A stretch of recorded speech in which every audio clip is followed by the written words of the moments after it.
কালী নাম কুমোর পালিয়ে গেল। অনেক কুমোরকে ডেকেছিলেন কৃষ্ণানন্দ আগমবাগীশ, ওরে আয় আমার জন্য আমার মায়ের একটা প্রতিমা বানিয়ে দিয়ে যা।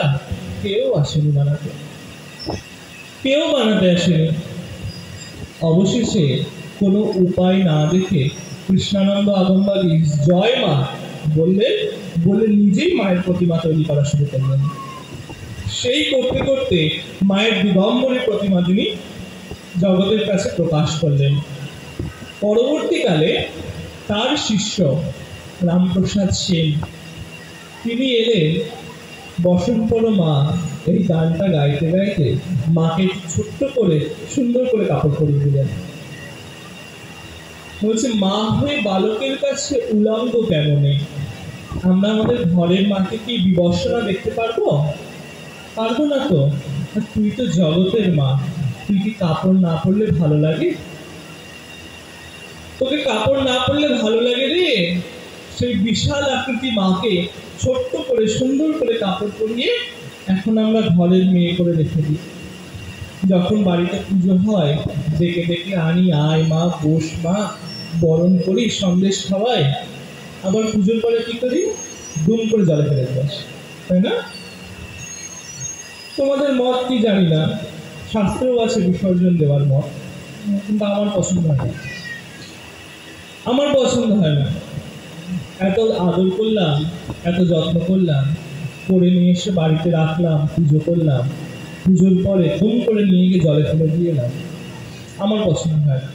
কিন্তু শাস্ত্র বলেছেন, শাস্ত্রে করা হয়, শাস্ত্রীয় মতে করা হয়। তো যাই হোক, এইভাবে এলেন ভগবতী কালীর স্বরূপ আমাদের কাছে। মা কার উপরে দাঁড়িয়ে আছেন গো? সব রূপ শিবের উপরে দাঁড়িয়ে আছেন। যে নিচে যে শিব রয়েছেন, সেই শিবকে যখন পূজা করা হয় মায়ের, মা কালীকে যখন পূজা করা হয়, তখন সেই শিবকে বলা হয় মহাকাল। মহাকাল শব্দের অর্থ সময়। একটা স্রোত বইছে আমাদের সামনে দিয়ে, কিন্তু আমরা দেখতে পাচ্ছি না, এটা হচ্ছে সময়ের স্রোত। তো মা দেখাচ্ছেন, ওরে দেখ, আমার কাছে আয়, আমি এলে কি করব? তোর যে মহাকাল, মহাকাল কি করেন? আমাদের প্রাণকে হরণ করেন। ওই মহাকাল যাতে তোদের কাছে আসতে না পারে, আমি তাকে আটকে দেব। কালকে যিনি পালন করেন তিনি তো কালী, তিনি কালী। কালকে মা পালন করছেন। মায়ের গায়ের ঘোর কালো বর্ণ কেন? মা তোর হাতেই তো সব, নিজেকে একটু সুন্দরী করতিস। এখন মেয়েরা করে আটা মাখে, ময়দা মাখে, কত কিছু মাখে না? লিপস্টিক মাখে, ঠোঁট পালিশ মাখে, মুখ পালিশ মাখে, আরো কত কিছু পালিশ টালিশ মাখে, মেখে মেখে সুন্দর করে সাজে। তা মা তুই একটু মাখতে পারলি না? তোর সময় বিউটি পার্লার ছিল না? মায়ের ওই ঘোর বর্ণ হলো কেন? শাস্ত্র বলছেন যে যখন অসুরদের প্রচন্ড অত্যাচারের কথা মা শুনেছিলেন, মা খুব রেগে গিয়েছিলেন। মায়ের সেই ক্রোধের কারণে মায়ের গায়ের রং কালো হয়ে যায়, মিশমিশে কালো হয়ে যায়। আবার ভক্তরা বলেন, আমরা যে আকাশকে দেখি, কি রঙের দেখি দিনের বেলায়? নীল রং, তাই না? কিন্তু আকাশে কি সত্যি নীল রং আছে? আকাশের কোনো রং নেই। আকাশ আমাদের থেকে অনেক দূর, তাই জন্য আমরা আকাশকে নীল রঙের দেখি। যদি আমরা আকাশের কাছে যাই, দেখবো আকাশের কোনো রং নেই। ঠিক তেমন আমরা আমাদের থেকে মাকে অনেক দূরে সরিয়ে রেখেছি। যদি আমরা মা মারে বলে ডেকে তার কাছে সরল শিশুর মতন যেতে পারি, তাহলে গিয়ে দেখবো ওই রকম আর কালো স্বরূপ নেই। সে আমার ঘরের মায়ের মতন করুণাময়ী হয়ে গেছে। বাইরে দেখতে কঠোর, কিন্তু ভেতরে আমাদের ঘরের মায়ের মতন। আমাদের ঘরের মা যেমন, ঠিক তেমন বাইরে দেখতে খুব কঠোর। হাতে আবার একটা খাঁড়া রেখেছে, আবার সদ্য ছিন্ন শিরা, সদ্য কাটা একটা মাথা, সদ্য সদ্য কেটেছে, কুচ করে কেটেছে, কেটে হাতে ঝুলিয়ে রেখেছে। তার থেকে এখনো রক্ত পড়ছে, এমন একটা মাথা রেখেছে হাতে। কেন? একদিকে দেখাচ্ছে আমি দুষ্টের দমন করি, ভগবানের কাজ দুষ্টের দমন, সৃষ্টের পালন। তিনি একদিকে দেখাচ্ছে, ওরে দেখ আমি দুষ্টের দমন করি, আবার একদিকে বর মুদ্রা আর অভয় মুদ্রা। দেখবে একটা হাত এরকম থাকে আর একটা হাত এরকম থাকে, তাই না? এই দিকে দেখাচ্ছেন, আমার কাছে যদি আসিস, আমার কাছে যদি শরণ নিস, আমার শরণে যদি আসিস, তাহলে তোকে আমি ভালোবাসবো, তোকে বড় দেব, তোর আমি আমার আশ্রয় রেখে দেবো তোকে। মা একদিকে যেমন দুষ্টের দমন করছেন, তেমনি আর একদিকে সৃষ্টির পালন করছেন। এই হচ্ছে মায়ের স্বরূপ। এই হচ্ছে মা দুর্গার প্রথম স্বরূপ, দেবী কালী। এরপরে কে আসছে? দেবী তারা। তারাকে কোথায় পাবো গেলে? তারাপীঠে। তো দেবী তারা কেমন দেখতে মাকে? শাস্ত্র বলছে মায়ের ধ্যান, মা খুব লম্বা নয়, হাঁটো, বিশেষ একটা লম্বা নয় মা। মা তারার পেটটা বেশ মোটা, ভুঁড়ি আছে, ভালো একটা ভুঁড়ি আছে মায়ের। খড়বা লম্বোদরিং ভীমাং ব্যাঘ্র চর্মাম বৃতম কটৌ। তিনি খড়বা, খাটো, একটা বড় পেট আছে, আবার বাঘের ছাল পরে আছেন। তারও চারটে হাত, এক লম্বা জিভ বের করে আছেন। চারটে হাতে কি ধরে আছেন?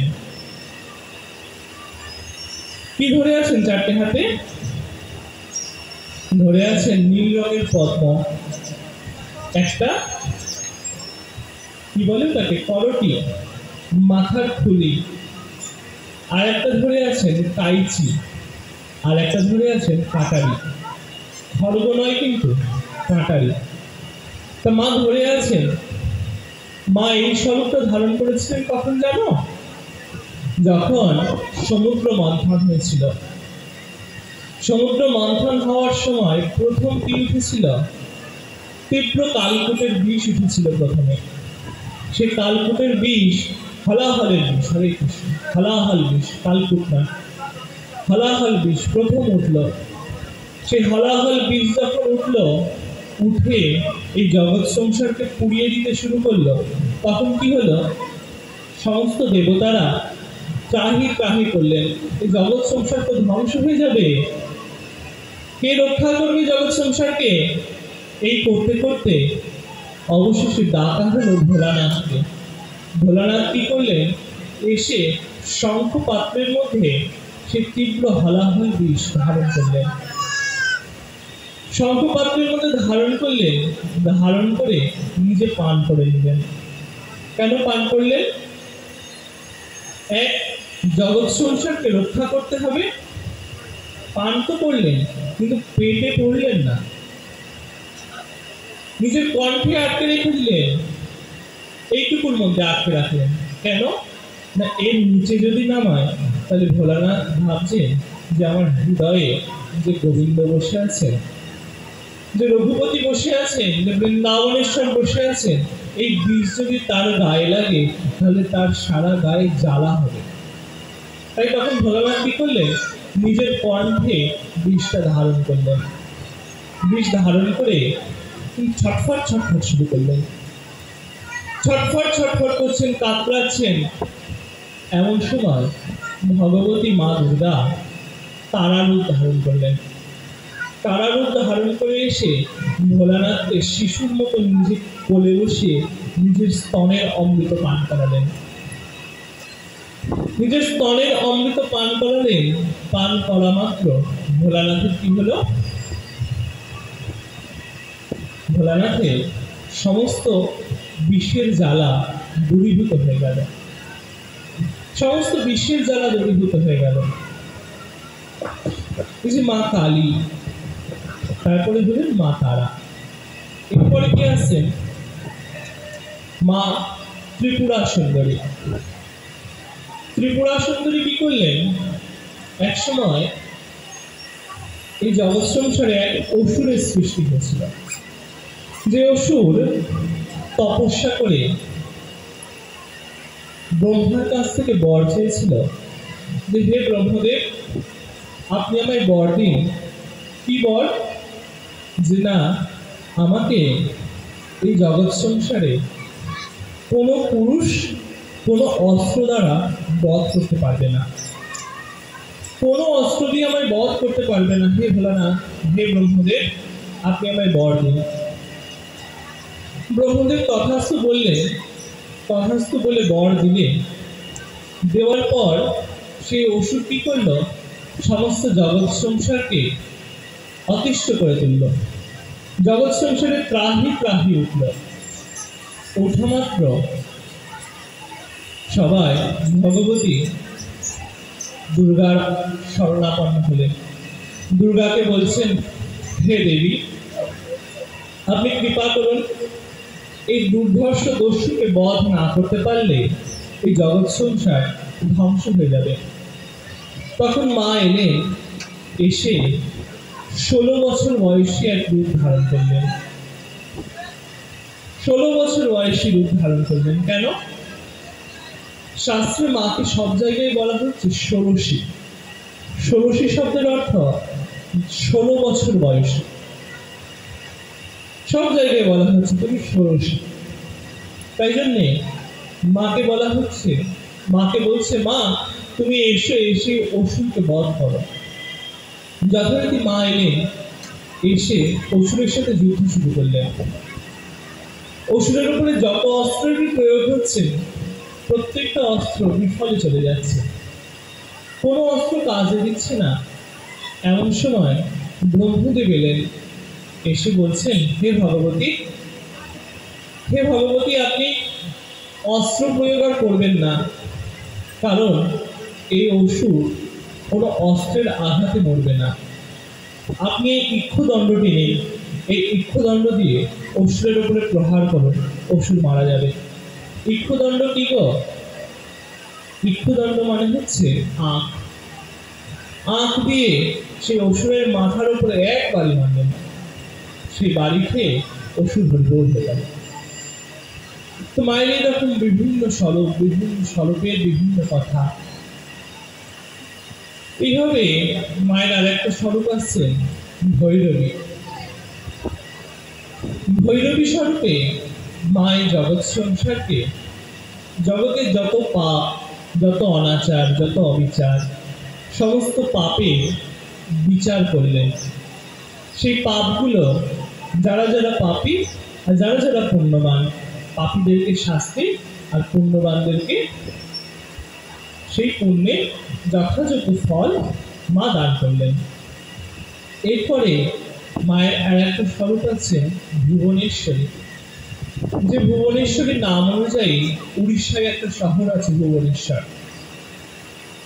এই ভুবনেশ্বরীকে এই জগৎ সংসারে আমরা যা কিছু দেখছি, একটা পিঁপড়ে থেকে শুরু করে ব্রহ্মা পর্যন্ত, এই সমস্ত কিছুর জননী হচ্ছেন ভুবনেশ্বরী। একটা ছোট্ট পিঁপড়ে, তার থেকে শুরু করে লোক পিতামহ ব্রহ্মা, যে ব্রহ্মা এই জগতের সবকিছু সৃষ্টি করছেন, 4টে মাথা যায়, এই প্রত্যেক এর মধ্যে যতগুলো জীব পড়ে, প্রত্যেকের জননী হচ্ছেন ভুবনেশ্বরী। ভুবনেশ্বরী স্বরূপে মা জগৎ সংসারকে সৃষ্টি করছেন, পালন করছেন আর সংহার করছেন। এরপরে মায়ের একটা স্বরূপ আছে ছিন্নমস্তা। দেখবে ছবিটা হয়তো দেখেছ, নিচে বিপরীত রতিকা, তার উপরে মা নিজের মুন্ড বাঁ হাতে ধরে আছে, 3 ধারা রক্ত পড়ছে, আর দুই দিকে, একদিকে ডাকিনী, একদিকে বর্ণিনী। এই দুইজন রক্ত পান করছে, মাও নিজের রক্ত পান করছে। মা এই স্বরূপটা ধারণ করলেন কেন? না, মা বোঝাচ্ছেন, ওরে জগতের মধ্যে এদিকে ওদিকে আমাকে খুঁজিস না, ভগবানকে খুঁজিস না। এই জগতে কোথাও ভগবান নেই, তাহলে কোথায় খুঁজবো? জগতে অন্য কোথাও খুঁজবো না, কোথায় খুঁজবো? মা দেখাচ্ছেন, তুই নিজের মধ্যে খোঁজ। নিজের বুকের বাঁ দিকে হাত দাও, হাত দিলে কি পাবে? একটা ধুকপুক পাবে না। মা বলছিল যে তোর ভেতরে যে ধুকপুক ধুকপুকটা হচ্ছে না, ওইটাই ভগবান। এখন তুই বাইরে খুঁজে বেড়াচ্ছিস, নিজের মধ্যে আগে খোঁজ। ঠাকুর রামকৃষ্ণদেব এনার একটা প্রিয় গান ছিল, ডুব ডুব ডুব রূপ সাগরে আমার মন। নিজের মধ্যে ডুবে যাওয়া। যখন গুরুদেব ধ্যান করতে শেখান, তখন তিনি কি বলেন? কোনো একটা রূপকে চিন্তা করে নাও না, এটা অনেক পরবর্তী সময়। ধ্যানে চোখ বন্ধ করে নিজের ভেতরে যে হৃদস্পন্দনটা হচ্ছে সেইটা দেখতে পাও কিনা চেষ্টা করো। যদি সে হৃদস্পন্দন দেখতে পাও, তাহলে ভগবান খুব অনায়াসে তুমি পেয়ে যাবে, খুব অনায়াসে তুমি পেয়ে যাবে তাকে। নিজের মধ্যে আগে খোঁজো, তারপরে জগৎ সংসার খুঁজবে। যদি একবার নিজের মধ্যে পেয়ে যাও তাকে, তাহলে এই জগৎ সংসারে প্রত্যেকটা কণায় কণায় তুমি ভগবানকে দর্শন করতে পারবে। শ্রী সচ্চিদানন্দ বিগ্রহ। সচ্চিদানন্দ মানে কি? সচ্চিদানন্দ তিনটে শব্দ দিয়ে তৈরি হয়েছে। এক হচ্ছে সৎ, এক হচ্ছে চিৎ, আর এক হচ্ছে আনন্দ। এই তিনে মিলে সচ্চিদানন্দ। সৎ, চিৎ আর আনন্দ। সৎ কি? যা কিছু সত্য, ভগবান সত্য। আমাদের মধ্যে যে জীবাত্মা রয়েছে, সে জীবাত্মা সত্য। সূর্য সত্য, চন্দ্র সত্য। এই হচ্ছে সৎ, যা কিছু সত্যি। চিৎ কি? চেতনা, যা কিছু চেতনাময়। আমাদের মধ্যে চেতনা আছে, একটা ঘাসের মধ্যেও চেতনা আছে, পিঁপড়ের মধ্যেও চেতনা আছে। তাই চেতনা, চিৎ, আর একটা আনন্দ। আনন্দ কি? আনন্দ হচ্ছে যা কিছু এই জাগতিক আনন্দের বাইরে। জাগতিক আনন্দ নয়, পারলৌকিক আনন্দ। যে আনন্দ একবার যদি তোমার শরীরের মধ্যে প্রবেশ করে, তাহলে তোমাকে ছেড়ে কোনোদিনও যাবে না। তুমি আনন্দ পাওয়ার জন্য নেশা করো, বদ সঙ্গে মেশো, বাজে জায়গায় মেশো, কি হবে? যতক্ষণ নেশা তোমার থাকবে ততক্ষণই আনন্দ। তুমি যতক্ষণ নোংরার সঙ্গ করবে ততক্ষণই তোমার আনন্দ। যে সেই সঙ্গগুলো চলে গেল, আনন্দ চলে গেল। কিন্তু তুমি নিজের মধ্যে আনন্দকে খুঁজে নাও, ভগবানের মধ্যে আনন্দ খুঁজে নাও, তখন কি হবে? আনন্দকে আর বাইরে খুঁজতে হবে না, বাইরে যেতে হবে না, তুমি নিজের মধ্যে আনন্দকে দেখতে পাবে। এই হচ্ছে মা ছিন্নমস্তার স্বরূপ। এরপরে আসেন মা ধূমাবতী। মায়ের এত স্বরূপ আছে, এই একটাই স্বরূপ মায়ের, বিধবা স্বরূপ। তো মা পরমা ভগবতী, যিনি স্বয়ং ভগবতী, তিনি বিধবা হলেন কেন? শাস্ত্র বলছে এক সময় ভোলানাথ আর মা কৈলাসে বসে আছেন। কৈলাসে বসে থাকতে থাকতে কি হলো? মা ভোলানাথের কাছে বলছেন, হে না, আমার খুব খিদে পেয়েছে, আপনি আমার ক্ষুধা নিবারণের ব্যবস্থা করুন, বড় ক্ষুধার্ত আমি। ভোলানাথ বলছেন, অপেক্ষা করো। কিছু সময় যায়, আবার মা বলেন, হে না, আমি ক্ষুধার্ত, আমার ক্ষুধা নিবারণের ব্যবস্থা করুন। ভোলানাথ উত্তর দেন, অপেক্ষা করো। এরকম ভাবে মা অনেকবার বলেন ভোলানাথকে। ভোলানাথের একই কথা, অপেক্ষা করো। বেশ কিছুক্ষণ পর মায়ের অপেক্ষার বাঁধ, ধৈর্যের বাঁধ ভেঙে যায়। মা ভোলানাথকে তুলে টপ করে দিয়ে দেয়।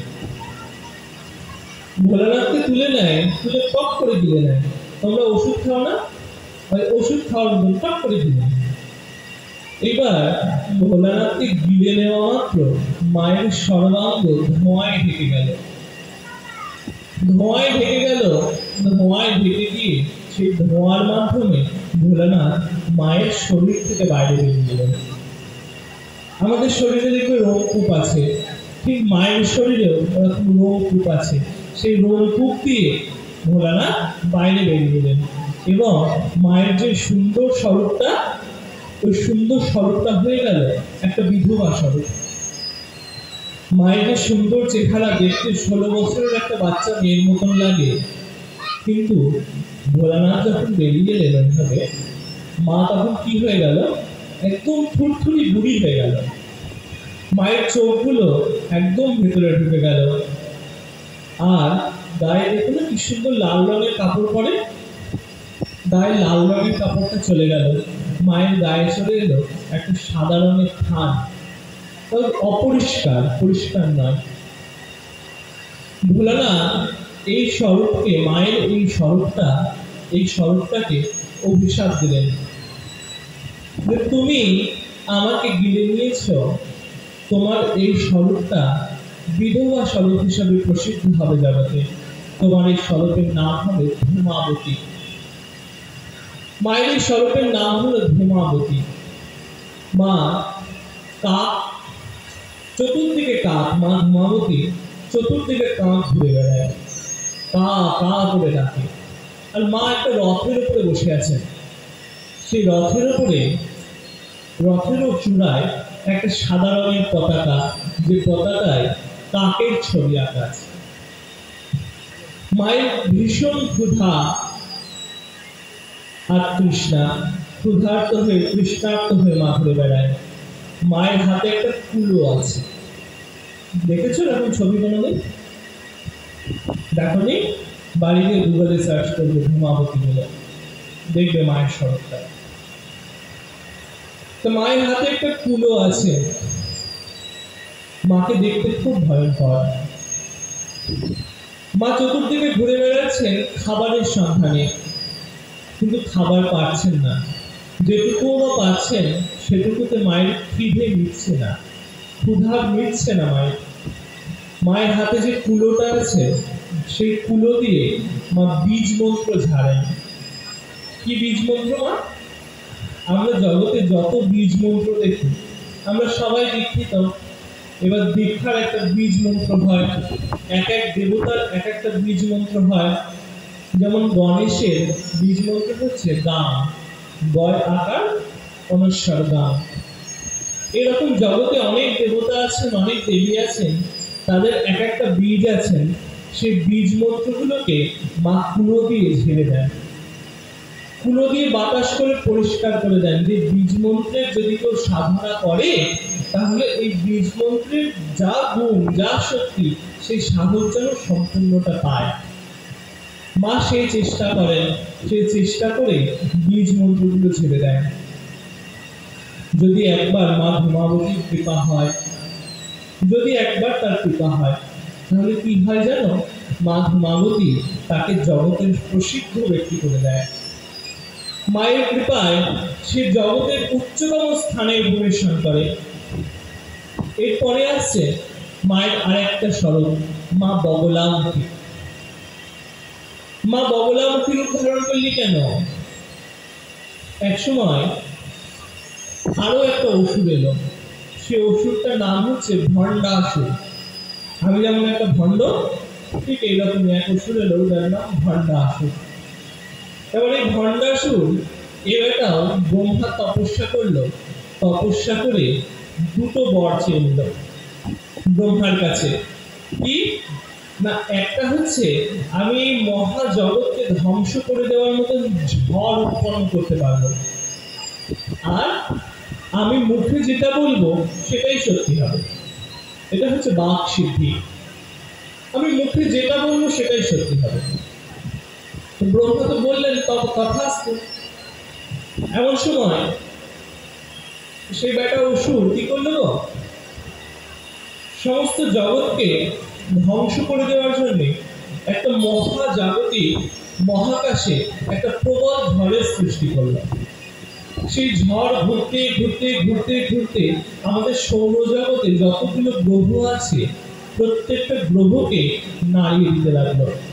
এবং গ্রহদের যে নির্দিষ্ট কক্ষপথ, সে কক্ষপথ থেকে সরিয়ে দিতে লাগলো। এমন সময় ভগবান বিষ্ণু গেলেন, গিয়ে জগদম্বার কাছে প্রার্থনা করতে লাগলেন, হে জগদম্বা, হে দুর্গা, আপনি কৃপা করুন, আসুন, এসে এই ঝড়কে, এই দস্যুকে, এই অসুরকে বধ করুন। এই ঝড়কে যদি আপনি না আটকান, তাহলে কেউ আটকাতে পারবে না। মা বগলামুখী